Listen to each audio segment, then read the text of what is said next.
everybody, the Brickologist here with the first episode of my new series, the LEGO Lord of the Rings Retrospective. I reviewed all the LEGO Lord of the Rings sets back when they were originally released in 2012 and 2013, and with the revival of the theme in 2023 and then continuing on into 2024, I thought it was a good time to look back and see how these original sets hold up. So for the first review in this series, we have set number 9469, Gandalf Arrives. This set was released on June 1st in 2012, retail for about $13 back in the day, adjusted for inflation that's closer to $17 in 2024 money, contains 83 pieces, and unfortunately I no longer have the box nor the instruction manual, but here is a quick picture of what that box looked like.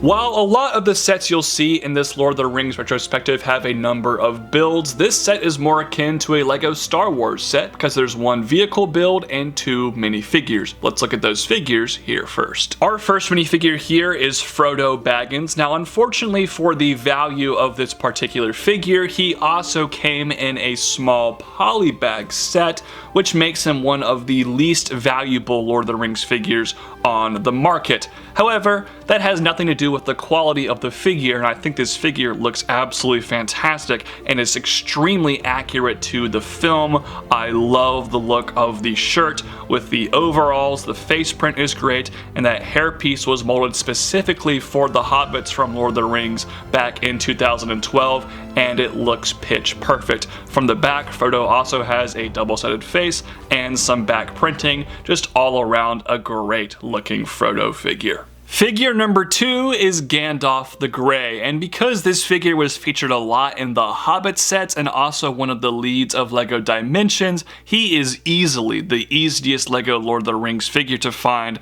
on aftermarkets. But like Frodo, does not mean he is a bad minifigure, and while the version that came with Rivendell in 2023 definitely improved on Gandalf the Grey, this guy still looks pretty fantastic. I love his hat, I love his cape, I love his beard, love his printing. The staff is admittedly a bit boring and the face print is just kind of whatever, but he does have some good detail from the back as well. So a really nice Gandalf figure.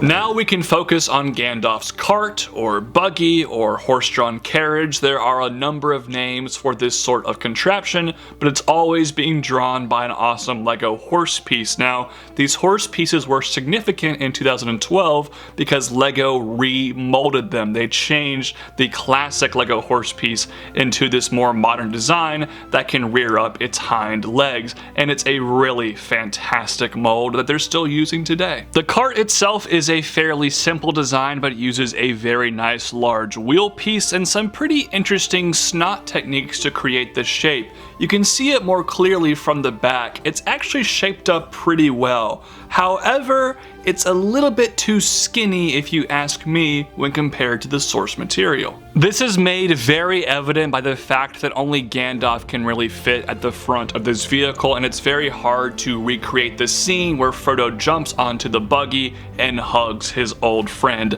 I guess you can kind of squeeze Mr. Frodo on here, but it's gonna be really awkward looking. I wish LEGO made this shit a little bit wider to actually accommodate for both figures. However, the back of the carriage here has plenty of room to store accessories, including a carrot, a book, and a number of fireworks, including the dragon firework that Merry and Pippin set off at Bilbo's birthday party. And LEGO uses the Ninjago snake piece that was also introduced in 2012 to look like that firework. It's a fantastic part usage and so clever. I absolutely adore that.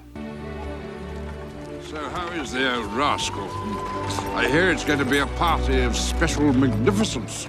Gandalf Arrives is by far the most quaint of the LEGO Lord of the Rings sets. Throughout this retrospective, you'll see reviews for sets representing epic battles, pivotal dialogue scenes, and enormous structures. However, this set simply represents a reunion between two old friends. And honestly, that's kind of what I love about this set. Every time I look at this product, I'm reminded of our introduction to the Shire from Fellowship of the Ring, which is one of the hallmark moments of the entire franchise in my opinion. Howard Shore's score immediately starts playing in my head. It's just a beautiful scene. So to get that in LEGO form is really special, and I also think it's awesome they were able to make a very small set from a series known for its rather grandiose scale. On the more logistical side of things, I think the value of this set was great back in the day for $13 and not too bad for $17 adjusted for inflation.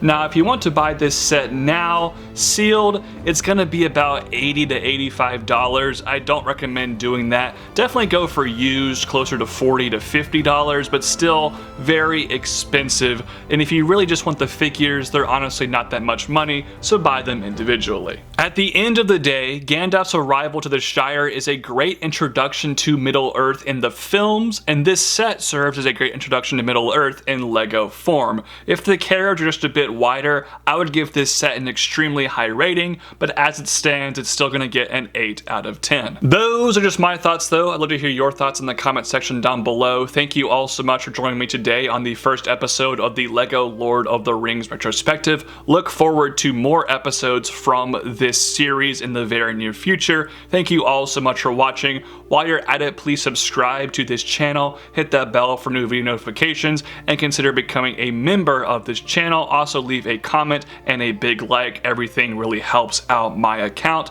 Thank you all so much for watching. Peace out. God bless. Bye bye.